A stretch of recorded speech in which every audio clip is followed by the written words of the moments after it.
Shalom Aleihim. Bapak Yahweh memberkati saudara sekalian.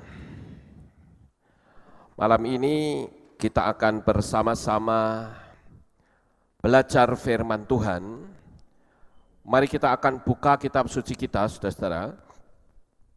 Di dalam kitab Beresit atau kitab Kejadian pasal 2. Kita akan membaca ayat 1 sampai ayat 21 sampai 23.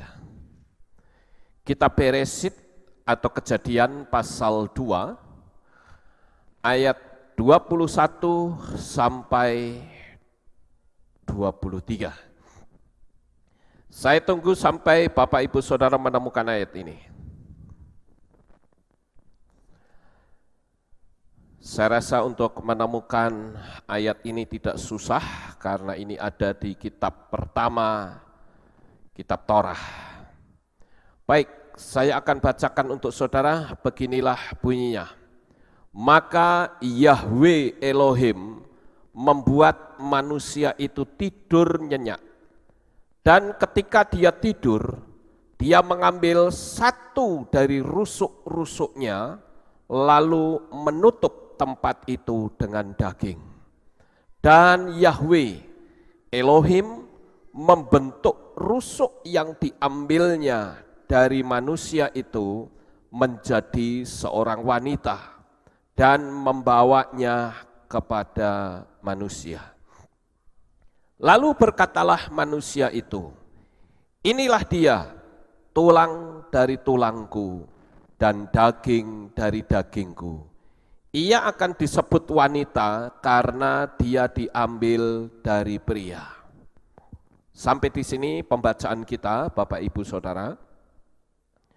Saya rasa kita sudah sering sekali membaca ayat ini, bahkan kita pun mungkin ada yang sudah hafal. Ayat ini juga sering kali dipakai untuk khotbah pernikahan. Tetapi malam hari ini saya akan sampaikan kepada saudara dengan kedalaman tersendiri, bukan sekedar hanya khotbah tentang suami istri.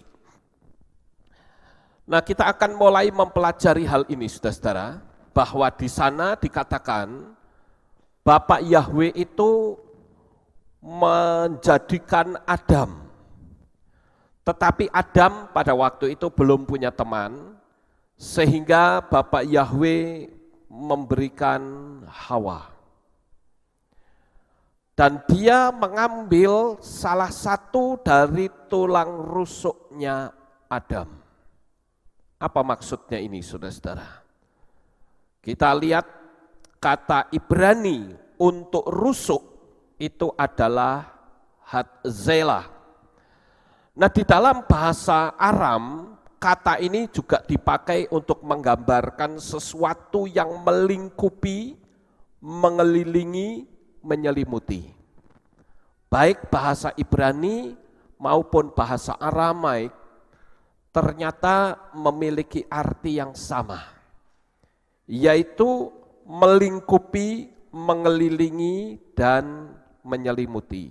Itu adalah rusuk, saudara. Kalau tulang rusuk itu diambil lalu menjadi seorang perempuan, berarti posisi dia sebagai pelindung, sebagai pengayom, melingkupi, mengelilingi dan menyelimuti, itu masih berlaku atau hilang, saudara? Saya ulang sekali lagi. Perhatikan. Kata Ibrani untuk rusuk itu adalah melingkupi, mengelilingi, dan menyelimuti. Perhatikan baik-baik kata-kata saya. Ketika rusuk itu diambil dan menjadi sosok perempuan, statusnya melingkupi, mengelilingi, dan menyelimuti, itu hilang atau tidak? Tidak hilang. Bagus, saudara. Jadi di sini kita sudah bisa mengambil kesimpulan bahwa seorang istri itu tugasnya adalah menyelingkupi, mengelilingi dan menyelimuti, menjadi pelindung. Sehingga di dalam kehidupan rumah tangga, jika seorang istri itu bisa melindungi suaminya, maka rumah tangga itu pasti aman, saudara. Nah, pada saat Bapak Yahweh mengubah Hatzela ini menjadi seorang perempuan, yang terjadi adalah perempuan ini berfungsi sebagai Hatzela bagi Adam. Perempuan itu berfungsi sebagai penyelimut, pelindung dalam kehidupan rumah tangga. Perempuanlah yang seharusnya melingkupi, mengelilingi, dan menyelimuti Adam dengan kasih sayang, dengan dukungan, dan terutama dengan perlindungan terhadap serangan dari luar yang mentargetkan titik kelemahan Adam itu. Jadi Adam itu sudah dijadikan Tuhan ketika tulang rusuknya diambil, di sini ada kelemahan, saudara. Karena tulang rusuknya sudah terambil. Nah, Bapak Ibu yang terkasih, itu sebabnya kalau kita melihat pernikahan orang-orang Yahudi, ya seperti kita pernah melakukan pemberkatan pernikahan gaya Yahudi. Kita pernah ya melakukan di sini. Yang perempuan itu mengelilingi pengantin laki-laki selama 7 kali. Dan ini merupakan simbol bahwa sang perempuan itu akan melingkupi, mengelilingi dan menyelimuti suaminya dengan kasih sayang, dukungan dan perlindungan emosional dengan sempurna. Itu sebabnya dia berputar 7 kali sebagai simbol angka sempurna. Sampai di sini saudara paham? Jadi ini pertama saya bicara tentang tugas istri dulu, saudara. Tugas perempuan. Seorang perempuan dia harus memberikan kasih sayang. Kalau seorang perempuan tidak memberikan kasih sayang, itu sangat berbahaya. Saya ambil satu contoh misalnya. Pasangan suami istri, istrinya itu galaknya luar biasa, saudara. Kalau ngomong itu, wah, enggak enak di telinga. Sementara suaminya kerja di kantor. Pulang-pulang pada waktu capek, bukannya disambut dengan sukacita, disambut dengan kata-kata yang ramah, tapi menyambutnya dengan kata-kata yang kasar. Nah, saudara perhatikan, kalau suami di kantor ternyata dia di sana ada seorang sekretaris. Sekretarisnya cantik lagi. Sekretarisnya ramah dan berkata, "Bapak mau minum apa? Mau minum kopi? Mau minum teh? Atau mau minum susu?" Saudara yang terkasih, dia mungkin 1 kali dia tidak tergoyahkan. Tapi ketika di rumah dia melihat istrinya menyambutnya tidak nyaman. Pakainya juga pakaiannya cuma dasteran saja. Enggak menarik, saudara. Nanti giliran pakai pakaian yang rapi, pakaian rapinya hanya untuk orang luar. Kalau mau pergi baru pakaiannya rapi. Jadi yang nonton keindahan itu hanya orang luar. Sementara suaminya di hari-harinya lihatnya cuman istri yang pakai daster, rambutnya roll-rollan, sehingga bikin suaminya itu jadi senep, saudara. Apalagi hal itu terjadi berulang-ulang terus. Sementara suami lapar, pingin makan terus ambil sendiri sana. Atau suaminya, istrinya bilang itu kan di belakang ada si bibi, ngapain sih? Kenapa harus panggil-panggil saya? Oh, kamu makan di belakang ya bisa. Atau mungkin si bibinya ini lebih ramah dari istrinya, saudara.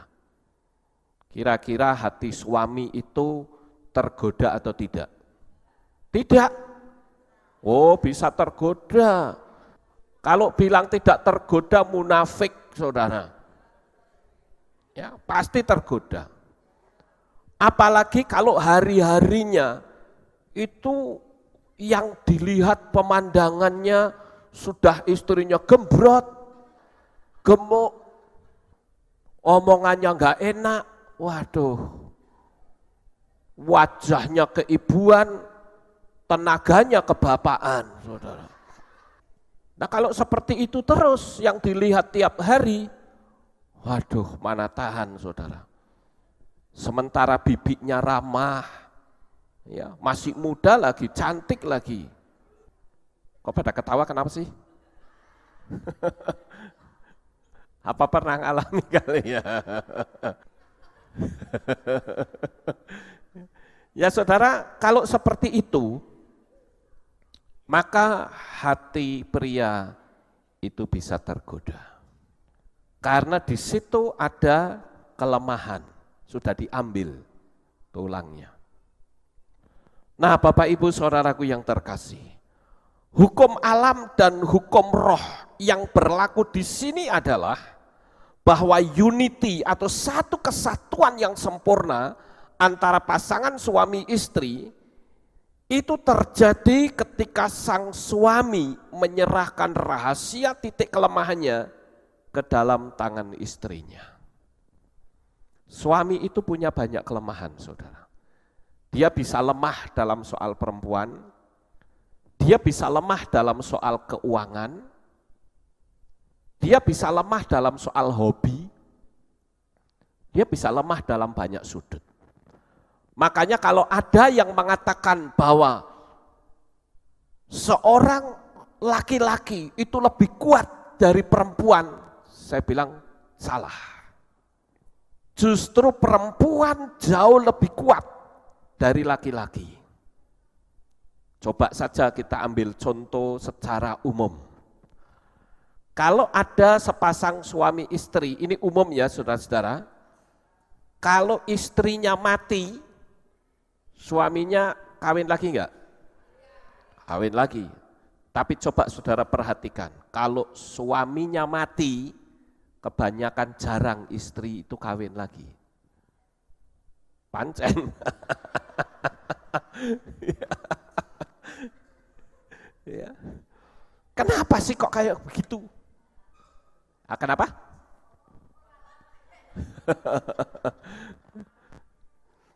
Ya ini satu kenyataan di mana-mana saudara-saudara.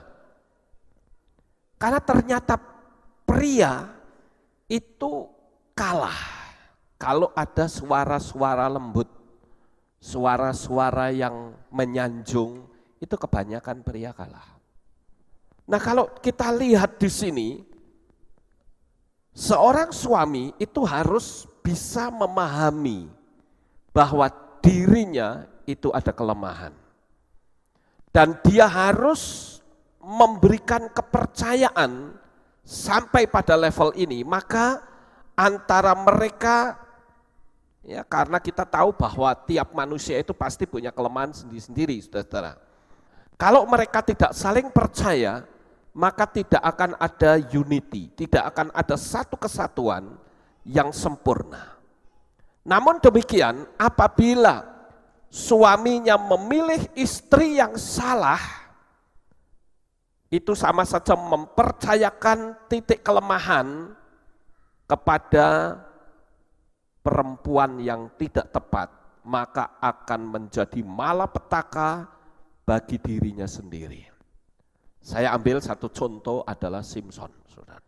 Cara paling efektif untuk menghancurkan pria adalah dengan membuat istrinya atau sang Hatzela itu berbalik melawan suaminya dan menusuknya tempat pada weak spot atau titik kelemahan laki-laki tersebut, dan itulah yang dilakukan oleh Delilah terhadap Simson.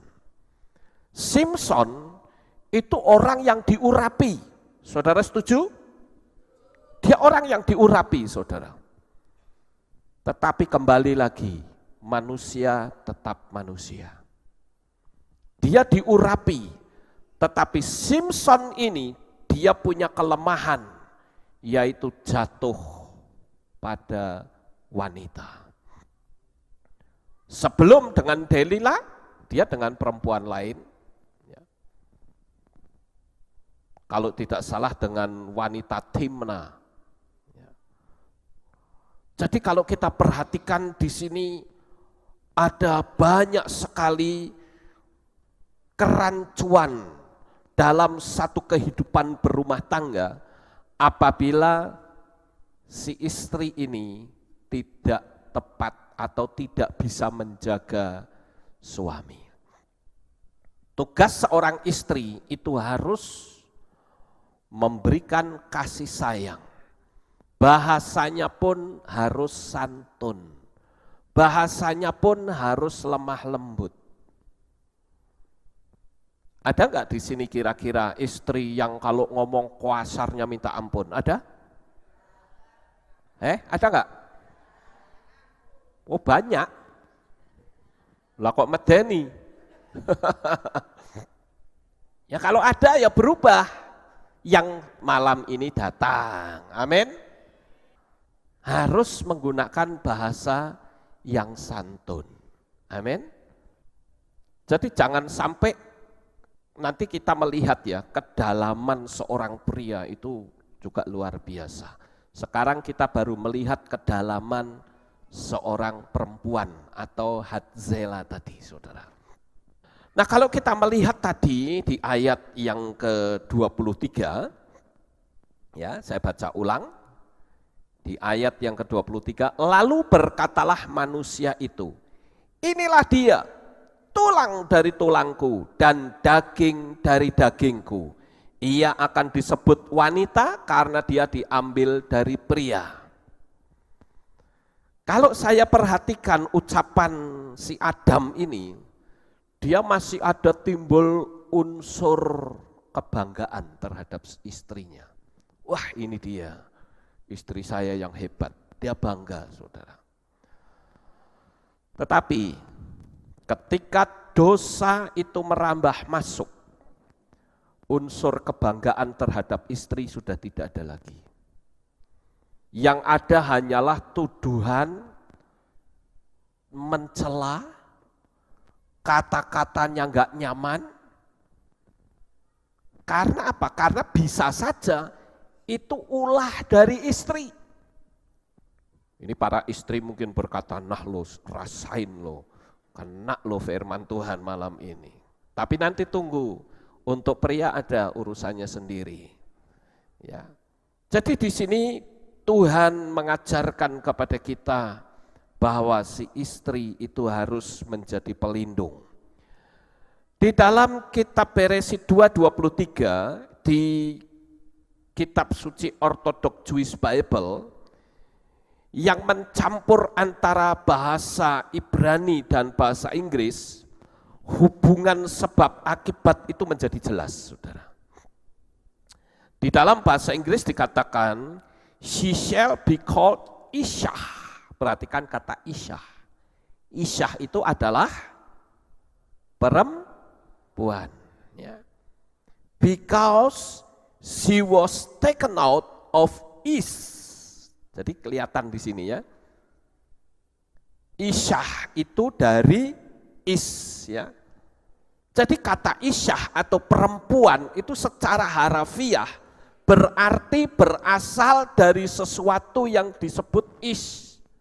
Namun yang membuat rahasia menjadi indah bukanlah istilahnya, tapi goresan di dalam huruf Ibrani yang dipakai untuk menuliskan kedua istilah ini. Sekarang saudara perhatikan baik-baik. Kata Isyah di dalam huruf Ibrani dituliskan seperti ini. Alef, Shin, dan He. Itu isyah, saudara. Dan kata ish dalam huruf Ibrani ditulis Alef, Yod, dan Shin. Nah, Bapak Ibu yang terkasih, semua kata yang dimulai dengan huruf Alef, perhatikan ya, sekali lagi, semua kata yang dimulai dengan huruf Alef berarti memiliki unsur Tuhan di dalamnya. Ada unsur Bapa Yahweh di dalamnya, yaitu laki-laki tentu memiliki unsur Yahweh di dalamnya. Karena di dalam hidung laki-laki, Yahweh menghembuskannya menjadi bagian dari dirinya. Demikian juga dengan isyah yang diambil dari sesuatu yang berasal dari Yahweh juga. Dari sini kita bisa melihat bahwa untuk menjadi seorang wanita atau laki-laki yang utuh, seseorang harus memiliki unsur Yahweh di dalam kehidupannya. Seringkali kita menemukan ada banyak manusia yang hidupnya kosong dan tidak bahagia.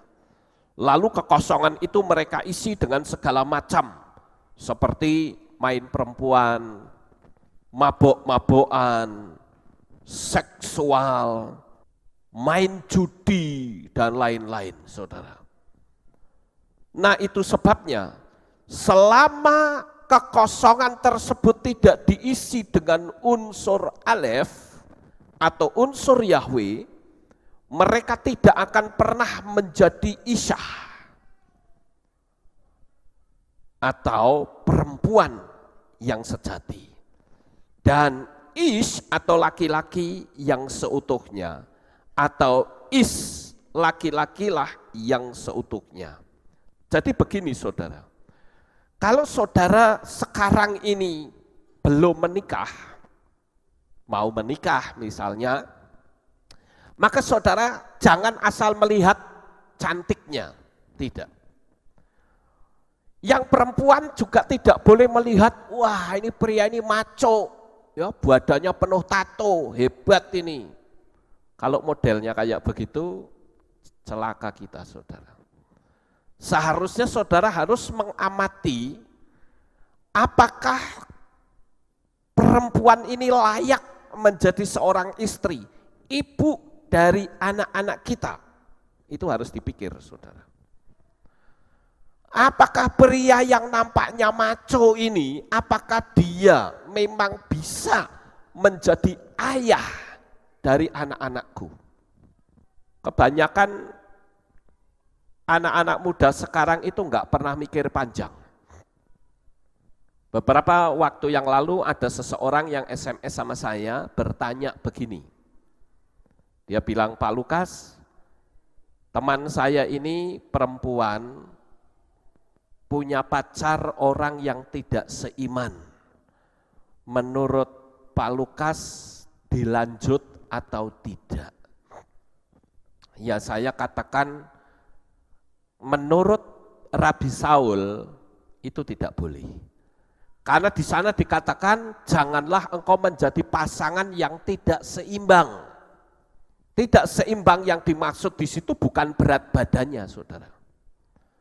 Jangan sampai ada orang yang pacarnya gemuk, dianya kurus, lalu wah kita nggak seimbang nih. Nggak begitu, saudara. Yang dimaksud tidak seimbang di situ adalah bicara soal iman. Kalau pria atau wanita, laki-laki atau perempuan yang di dalam hidupnya tidak ada unsur Yahweh, tidak ada rasa takut dengan Yahweh, maka dia bisa mengecewakan pasangannya. Itu pasti. Nah, Bapak Ibu yang terkasih, kita seringkali melihat ada banyak sekali orang-orang yang pernikahannya diwarnai dengan pertengkaran terus-menerus. Coba saudara lihat, ini jaraknya dekat atau enggak? dekat tempelan hidungnya, tempelan saudara. Tapi ngomongnya banter-banteran kayak orang jauhnya 1 kilometer. Ya. Tapi coba, kalau orang itu ada cinta di dalamnya, maka sekalipun jaraknya jauh, dia ngomongnya enggak perlu bentak-bentakan. Saya tidak tahu di sini siapa pasangan pernikahan yang kalau ngomong itu bentak-bentakan. Ngomong kuasare minta ampun, bentak-bentak baik istri maupun suami. Ada di sini kira-kira malam ini loh? Ada? Loh, ada. Itu Afram yang ngomong ada, coba. Ini kalau masih begini terus, ini mau dibawa kemana rumah tangga, saudara? Kita harus mengambil satu konsep atau prinsip buat pertobatan sekarang juga. Saya sering memberitahu bahwa pernikahan itu sebetulnya adalah Taman Eden yang kedua. Taman Eden yang pertama itu sudah rusak akibat dosa, sehingga sang suami tidak lagi ada kebanggaan terhadap istri. Coba kalau saudara sebagai suami istri yang duduknya berduaan, mau ditanya yang di samping saudara, kamu masih ada rasa bangga enggak sih dengan aku? Ayo jajal, berani tanya sama samping saudara itu. Ayo. Ya, tanya itu. Ya. Masih ada enggak rasa bangga?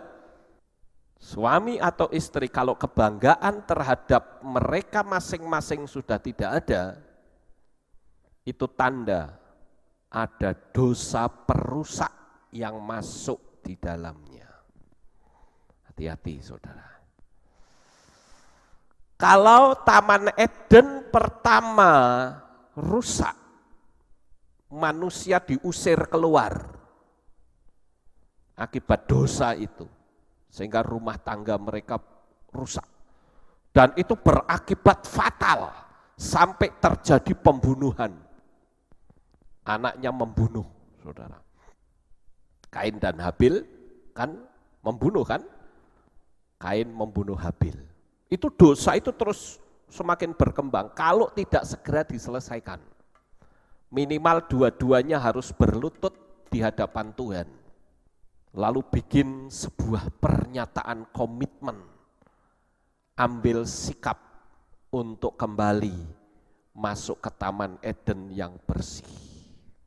Nah, saudaraku yang terkasih, jadi melalui gambar ini saya hanya ingin mengingatkan, jangan melihat maconya wajah ini, jangan melihat cantiknya, tetapi lihatlah di dalam diri orang ini ada rasa takut dengan Tuhan atau tidak.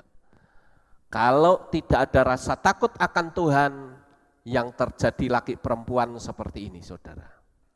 Apalagi kalau orang ngomong, ingat omongan manusia itu memiliki kuasa.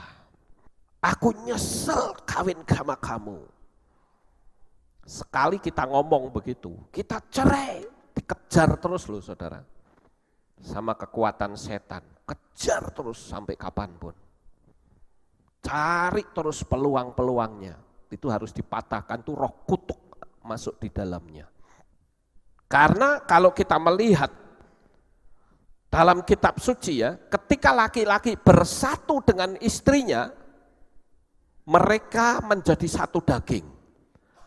Lalu kalau kita melebur kata isyah dan ish, maka huruf-huruf sama yang ada di kedua kata tersebut adalah alef dan shin. Ini dua kata yang sama, saudara. Sementara huruf yang ditambahkan pada peleburan kata tersebut adalah yod dan he. Nah, dua kata yod dan he ini kalau disatukan menjadi huruf yah. Ya, menjadi kalimat yah. Yah itu kependekan dari Yahweh. Apakah ini sebuah kebetulan? Saya rasa tidak. Bahasa Ibrani itu unik sekali. Ya, saya ulang sekali lagi kata-kata saya. Ketika laki-laki bersatu dengan istrinya, mereka menjadi satu daging. Kalau kata isyah dan is ini saya satukan, seperti laki-laki dan perempuan itu menjadi satu daging, maka huruf yang sama ada di kedua kata tersebut. Huruf yang sama kalau disatukan di sini ada huruf alef dan shin. Alef ini alef, ya. Shin ini shin, ya. Menyatu. Tetapi ada huruf lain yang masuk ke dalamnya, yaitu huruf yod dan he. Kalau dibaca adalah yah. Yah itu singkatan dari Yahweh. Pertanyaannya, saudara paham nggak saya ngomong ini? Nah ini kan luar biasa sekali saudara.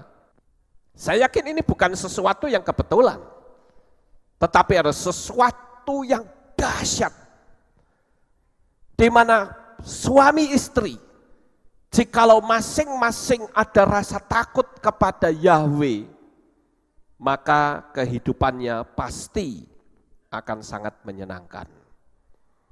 Artinya adalah di tengah-tengah kesatuan antara laki-laki dan perempuan seharusnya ada Yahweh. Bersatunya seorang laki-laki dan perempuan dalam pernikahan itu ibarat melebur kata-kata ish atau laki-laki dan isyah atau perempuan yang menjadi satu. Nah sekarang perhatikan kata-kata yang unik muncul saudara. Perhatikan apabila kita menyatukan kedua kata tersebut, seharusnya hasilnya terlihat seperti ini. Alef, yod, shin, he, isyah. Tetapi apabila unsur Yahweh yaitu huruf yod dan he diambil, maka yang kita dapatkan hanya huruf alef dan shin yang dibaca ish, yang berarti api yang membinasakan. Apakah ini sebuah kebetulan? Saya yakin tidak, saudara. Ya. Jadi kalau alef dan shin disatukan tetapi unsur Yahweh-nya dikeluarkan, maka yang muncul hanyalah alef dan shin. Membacanya ish yang berarti api yang membinasakan. Ini sudah unsur Yahweh tidak ada, saudara. Ribut terus, tiada hari tanpa ribut, yang kasihan anak jadi korban. Saudara paham nggak ini? Nah api disitulah berbicara tentang neraka, neraka dunia. Mau kawin lagi nggak boleh menurut kitab suci, ya toh? Tidak kawin lagi, neraka dunia. Suaminya nggak betah di rumah karena ulah istri. Anak-anak juga tidak terarah hidupnya. Mereka hidup dalam penderitaan yang luar biasa. Korban dari kedua orang tuanya yang ribut terus. Broken home. Tetapi sebaliknya saudara, kalau rumah tangga itu baik, rumah tangga itu benar di mata Tuhan, maka yang terjadi akan sangat luar biasa. Coba kita lihat di dalam kitab Tehillim pasal 127. Tehillim atau kitab Mazmur pasal 127 ayat 3 sampai ayat yang keempat. Perhatikan, lihatlah anak-anak adalah warisan dari Yahweh, buah kandungan dari suatu upah. Bagaikan anak panah di tangan seorang pahlawan, demikianlah anak-anak pada masa mudanya, ya sampai di sini saudara-saudara. Jadi kalau dalam kehidupan rumah tangga itu ada unsur Yahweh di dalamnya, maka anak-anak itu akan menjadi seperti apa? Anak panah, betul ya? Coba kita baca ulang lagi. Lihatlah, anak-anak adalah warisan dari Yahweh, buah kandungan adalah suatu upah, bagaikan anak panah di tangan seorang pahlawan. Demikianlah anak-anak pada masa mudanya. Jadi anak-anak itu bagaikan anak panah. Anak panah itu harus diarahkan ya, menuju ke satu sasaran dan didorong. Kalau anak panah ini bisa nancep di sasaran, itu kalau ada daya dorong. Betul enggak saudara? Kalau anak-anak tidak diarahkan sama orang tuanya, liar anak itu. Jadi di sini kita harus melihat bagaimana konsep di dalam kehidupan suatu rumah tangga. Baik suami, istri, dan anak, itu masing-masing takut dengan Tuhan. Anak-anak juga perlu diarahkan seperti anak panah. Anak panah kan harus diarahkan, betul nggak saudara? Ya toh, oh di sana ada sasaran nih. Ini sasaran diarahkan ke sana. Apakah cuma hanya diarahkan? Nggak akan sampai ke sasaran, harus didorong, ada daya dorong. Sampai di sini paham? Ini yang harus kita perhatikan saudara. Karena tanpa kita mengambil sikap dan langkah seperti ini, saya jamin kehidupan rumah tangga pasti berantakan. Kenapa saya sering mengatakan, coba kalau saudara percaya kepada Bapak Yahweh, ajak suamimu, ajak istrimu. Kecuali kalau memang mereka tidak mau, ya sudah tinggal, karena keselamatan itu sendiri-sendiri. Jadi di sini kita bisa melihat kedalaman tentang kata laki-laki dan perempuan. Dan di sana harus ada cinta. Tadi saya katakan cinta bahasa Ibraninya apa?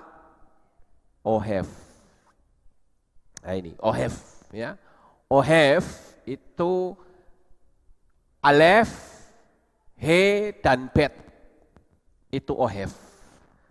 Nah kalau kita melihat kata Ohev, saudara, maka memiliki arti. Alef itu simbolnya Yahweh, Hei itu artinya melihat, dan Bet itu artinya rumah.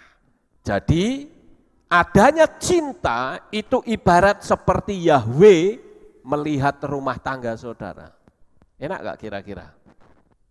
Nah suami itu tahu nggak saudara, suami itu bahasa bahasa Inggrisnya apa? Suami, husband. Tahu husband?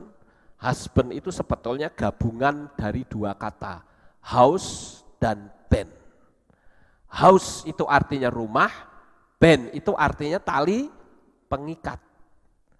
Jadi suami itu seharusnya menjadi tali pengikat. Sehingga kehidupan rumah tangga akan diberkati seperti yang tertulis di dalam kitab Tehillim pasal 128 ayat 4 sampai 6. Lihatlah, demikianlah akan diberkati orang yang takut akan Yahweh.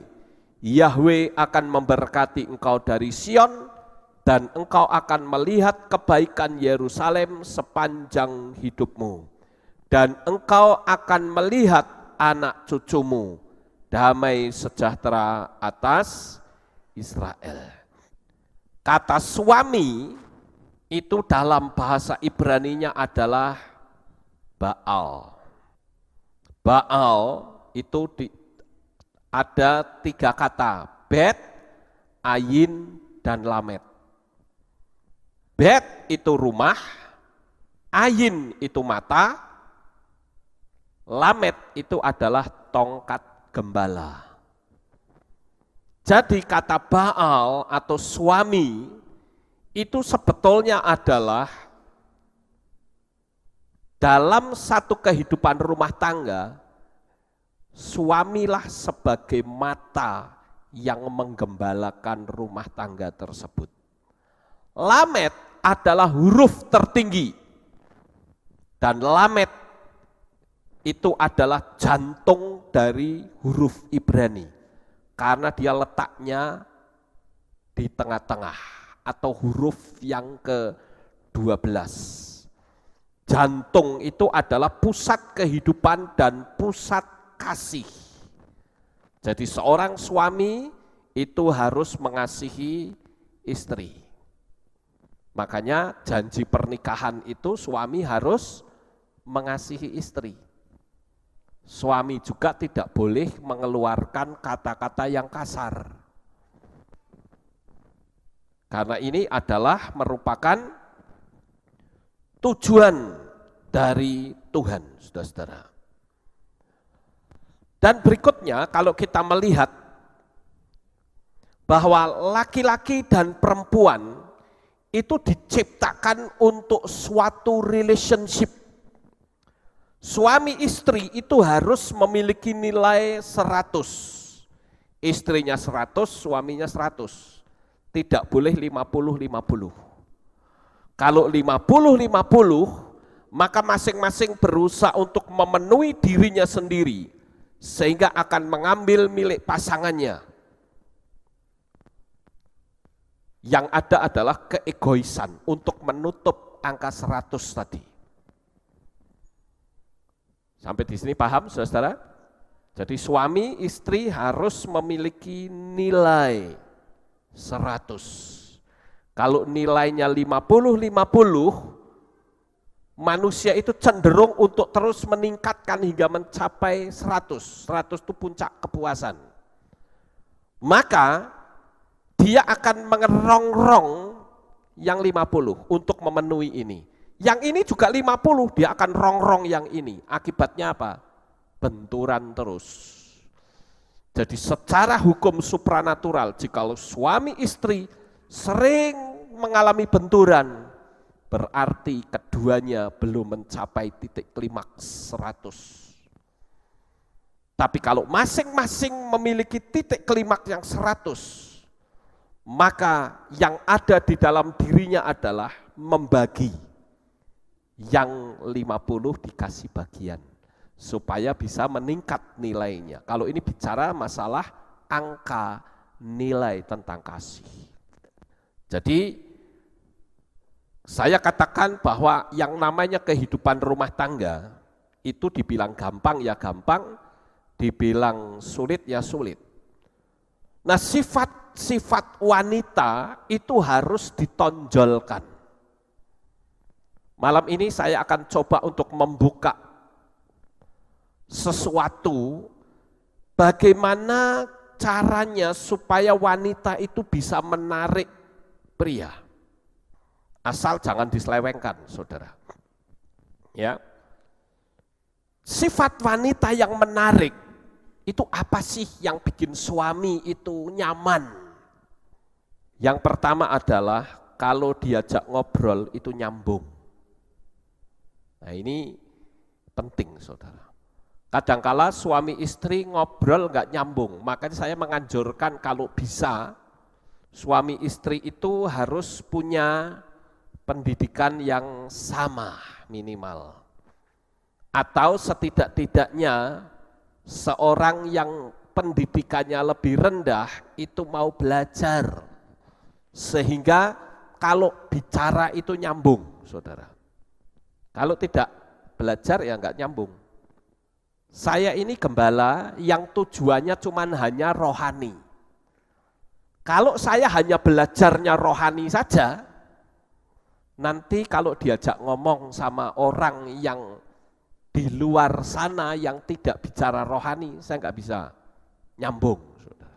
Jadi saya juga harus belajar hal-hal yang sifatnya sekuler.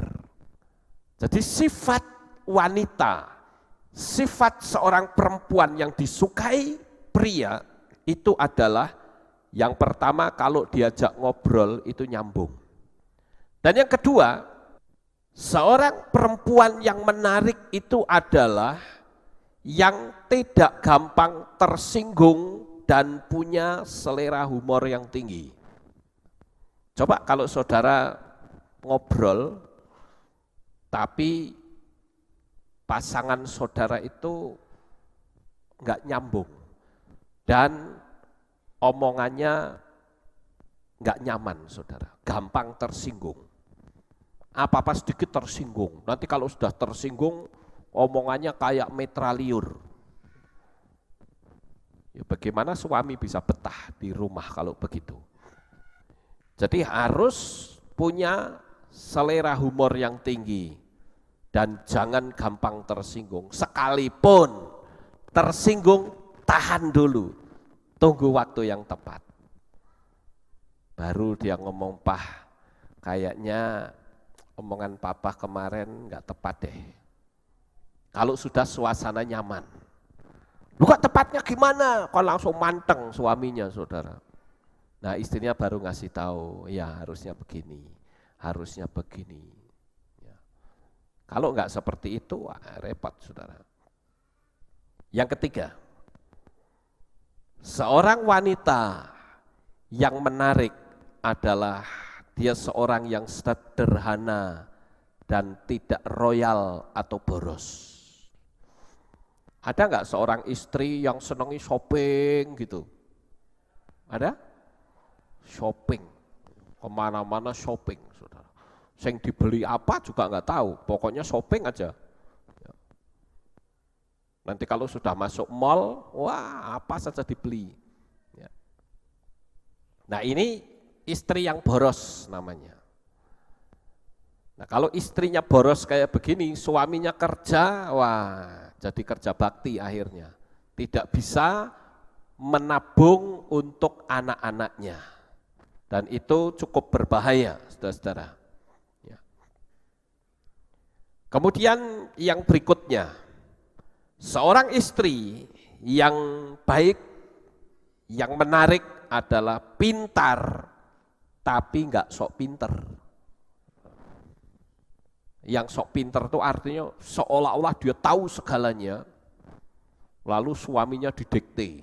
Wah, suaminya biasanya gengsinya tinggi, langsung keluar tanduknya, karena merasa terinjak muncul tanduknya, nanti istrinya ditanduk. Nah orang-orang yang seperti ini harus hati-hati, saudara. Kemudian yang berikutnya yaitu seorang istri itu harus lembut dan keibuan. Bukan cuman wajahnya yang keibuan, tetapi sikapnya juga keibuan, ngemong istilahnya. Sekarang kan ada emansipasi wanita kan gitu ya, tapi mau enaknya saja. Pria dia pingin, tapi kok jarang ya ada seorang perempuan yang pingin jadi tukang becak gitu ya, nggak ada, saudara. Padahal harusnya mau dong, karena itu emansipasi juga kan. Ya, kalau perempuan itu bisa jadi pilot, bisa jadi dokter, bisa jadi orang-orang hebat, ya kalau memang dia nggak punya ya mau dong jadi tukang becak. Karena orang laki juga jadi tukang becak. Nah oleh karena itulah saudara-saudara, kelembutan itu menjadi bagian daya tarik dari seorang wanita. Yang berikutnya yaitu penyabar dan penyayang. Penyabar dan penyayang. Sabar. Suaminya kasarnya minta ampun, sabar. Sabar itu subur, kalau tidak sabar masuk kubur. Ya kalau tidak sabar masuk kubur ya. Saya sering melihat orang-orang yang tidak sabar, maunya cepat-cepat. Ya, nanti kalau giliran tersinggung marahnya itu bisa 1 minggu. Nanti kalau sudah 1 minggu sudah suaminya enggak disuruh makan, enggak apa, nanti kalau ngasih makan, saudara tahu ngasih makan tinggal ditaruh di situ. Nanti suaminya datang, ngambil makan. Jadi kayak siapa? Kayak pleki, tahu pleki? Ya. Dogi itu loh. Ya. Istrinya bikin, taruh dalam hatinya, panganan kono. Nanti suaminya datang untuk si plekinya ini datang saudara, ya makan gitu. Nah itu enggak boleh seperti itu. Perasaan suami akan tercapik-capik di situ saudara. Kemudian yang berikutnya yaitu enggak gampang mengeluh. Istri ini macam-macam kerjanya saudara. Makanya saya selalu mengatakan kalau dibilang laki-laki lebih kuat dari perempuan, salah. Ayo sekarang dibalik pekerjaan laki-laki, ditaruh di perempuan, yang pekerjaan perempuan taruh suaminya. Bisa nggak kira-kira? Belum tentu bisa saudara. Sang suami disuruh apa? Ngasih dot, ngepel, nyapu, ya, ngisi bak mandi, nyuci, wah bisa mati berdiri. Ya. Tapi coba, saya terus terang melihat perempuan itu cukup kagum saya saudara. Kenapa tenaganya ini loh, hebat ya. Karena kalau saya lihat istri saya itu waktu pagi wes nyuci, ya. Nanti siang hari ngepel, terus nanti sore hari ngapain gitu, ada aja kerjaannya saudara. Tapi kalau suami, ya kalau saya kerjaannya cuma di depan komputer saja, ya saya harus jujur kan, saya ngaku, saya cuma di depan komputer. Saya belajar minta hikmat dari Tuhan, supaya saya bisa menyampaikan materi firman Tuhan yang berbeda dari ibadah satu ke ibadah yang lain. Ya. Tapi kalau istri, wah, firman Tuhan dalam kitab Mislei dikatakan dia bangun pada waktu masih petang, masih gelap. Ya. Siapa di sini istri-istri kalau bangun lewat jam 7? Ada enggak?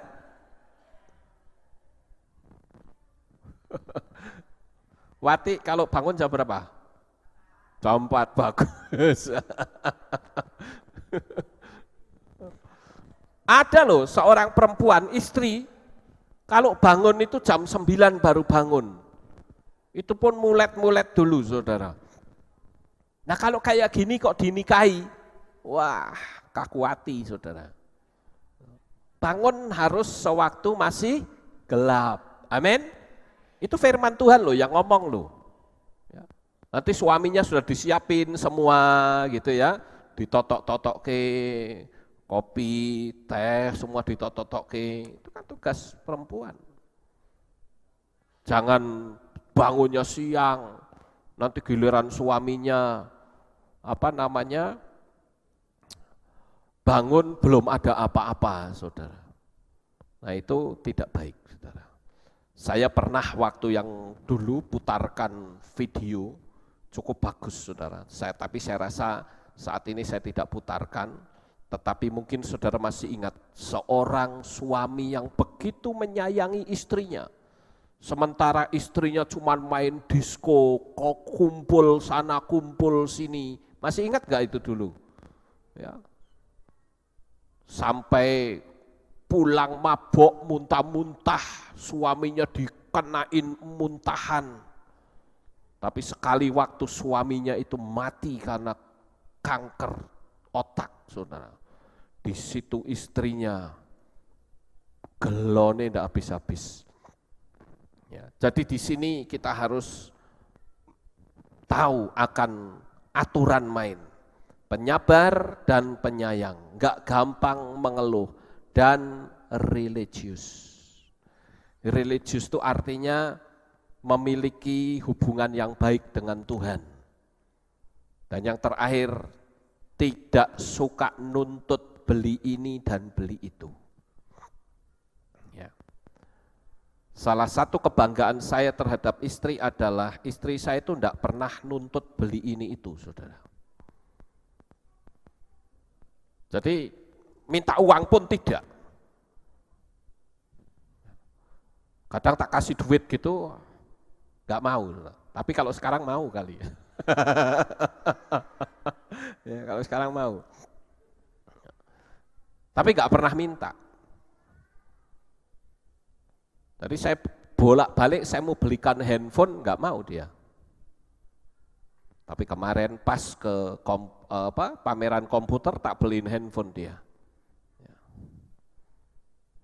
Tapi kayaknya dia sudah tahu juga kalau mau dibelikan handphone. Ya. Nah itu salah satu hal yang cukup menarik. Dulu kan pernah ada ya talk show di kaum wanita kan. Saya masih ingat itu. Saya ditanya sama kaum wanita itu. Apa yang membuat Pak Lukas bangga dengan istri? Saya bilang istri saya nggak pernah minta duit. Ada istri yang tukang mintain duit. Bila perlu kantongnya suami digeroboi, ada duitnya atau tidak. Loh ini benar loh saudara, ada loh orang perempuan yang kayak gitu. Ada, digeroboi kantongnya. Saya pernah konseling dengan seseorang, ya suaminya itu supir angkot. Dia belum di dalam Tuhan, belum, dia masih agama lain. Dia pergi ke pastori dan dia mengeluh karena istrinya ini ngamuk-ngamuk kalau pulang nggak bawa duit. Artinya bawanya cuma sedikit. Istrinya menuduh, kamu pasti selingkuh ya, kamu pasti begini ya, duitnya buat apa? Bahkan kalau pulang itu digeroboi kantongnya saudara. Yang ngomong siapa? Suaminya ngomong sama saya. Pak, bagaimana saya jadi orang percaya nek saya lihat istri saya yang katanya orang rohani. Kalau pulang saya digeroboi kantong saya. Nanti kalau sudah digeroboh begitu, ada duitnya tinggal 1.000 diambil duitnya. Padahal cuma 1.000. Saya sampai ngomong gini, wah jangan-jangan nanti kalau di kantong suamimu ada rambut panjang, nanti dikira fair sama rambut panjang. Wah ini rambutnya sopo sing dawa. Ya. Nanti giliran ada rambut pendek, wah ini jangan-jangan perempuan yang rambutnya pendek. Nanti kalau enggak ada, dia pikir wah ini sama perempuan gundul. Ya. Ada saja. Nah, betul. Itu orang yang kena penyakit skizofrenia paranoid, saya bilang. Orang yang kena sakit jiwa, yang artinya itu kecurigaan yang berlebihan. Nah itu yang nggak boleh seperti itu saudara-saudara. Yang berikutnya adalah, tidak suka nuntut beli ini dan itu. Nah itu tadi saya sudah sampaikan ya, istri saya salah satu dari sekian banyak perempuan yang mungkin bisa dihitung yang tidak suka ngeret, ya, nggak suka minta, dia terima apa adanya. Saya terima berkat, dia nggak pernah bilang aku jaluk, nggak pernah. Sampai hari ini saya akui nggak pernah. Ya. Paling kasihan aja saya kadang, dia nggak punya duit tak kasih ini, tak kasih. Jadi itu adalah salah satu contoh dari seorang perempuan yang bisa dikagumi. Kemudian kalau pria gimana saudara? Kalau pria dia harus punya jiwa jujur.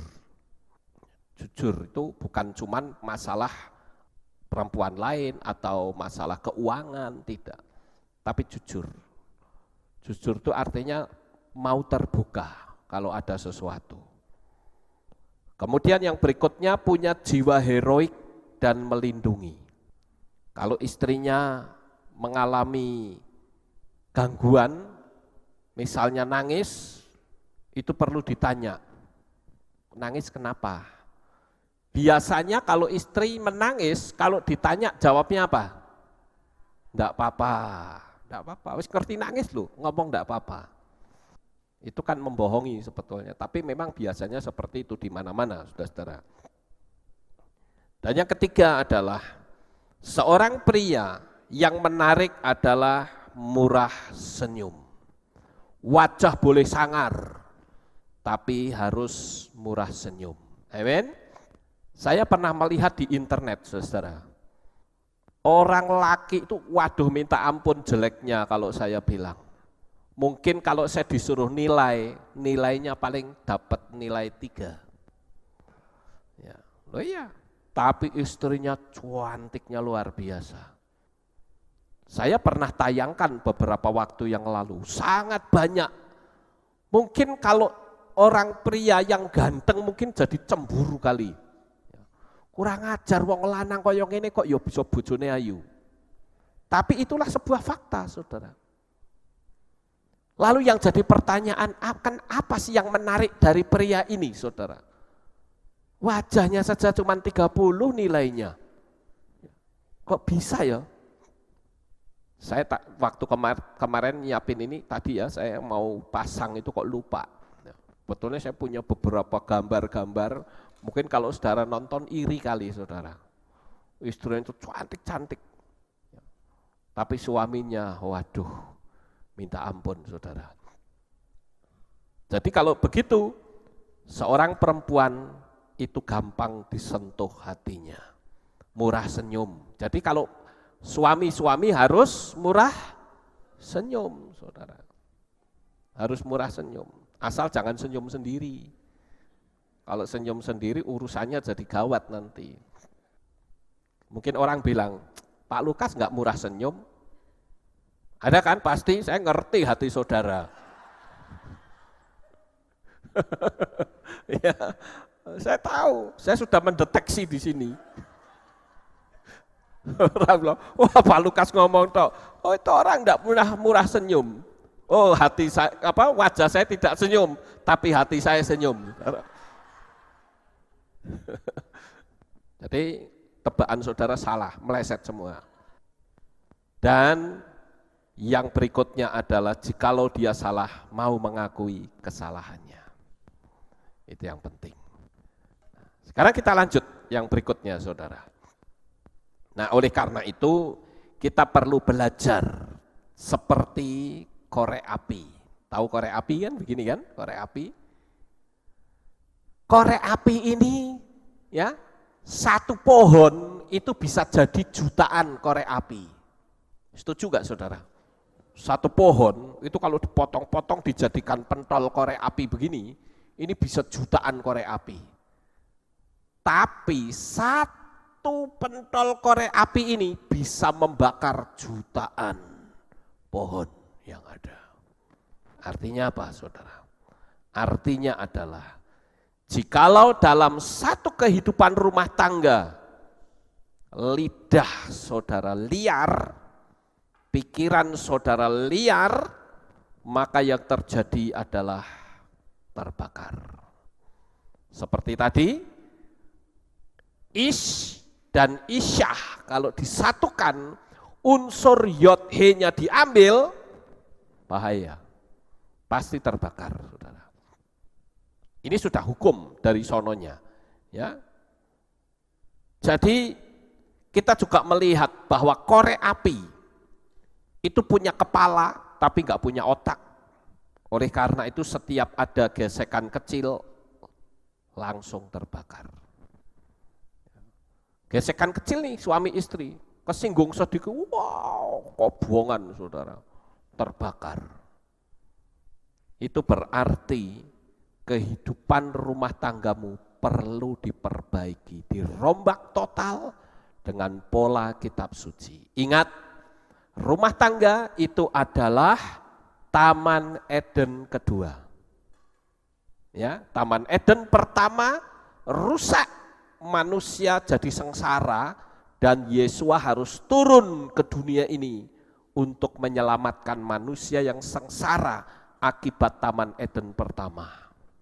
Kalau Taman Eden kedua rusak, maka tidak ada lagi yang bisa membuat satu pemulihan kecuali kita mengambil sikap untuk saling mengampuni, saling mengasihi, supaya kita kelak ketika mati kita tidak dituntut di kursi pengadilan Yahweh.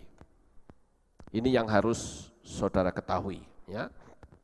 Ketika kita menjadi tua saudara, kita baru tahu Kalau ada banyak yang belum kita kerjakan, dan banyak waktu yang terbuang dengan sia-sia, khususnya hanya untuk bertengkar.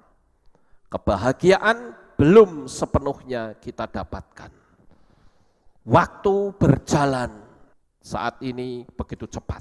Kalau saudara perhatikan, dikala kita masih kanak-kanak, sudah mulai remaja, pacaran, menikah, dan menjadi orang tua, yang satu mati, akhirnya dua-duanya mati semua.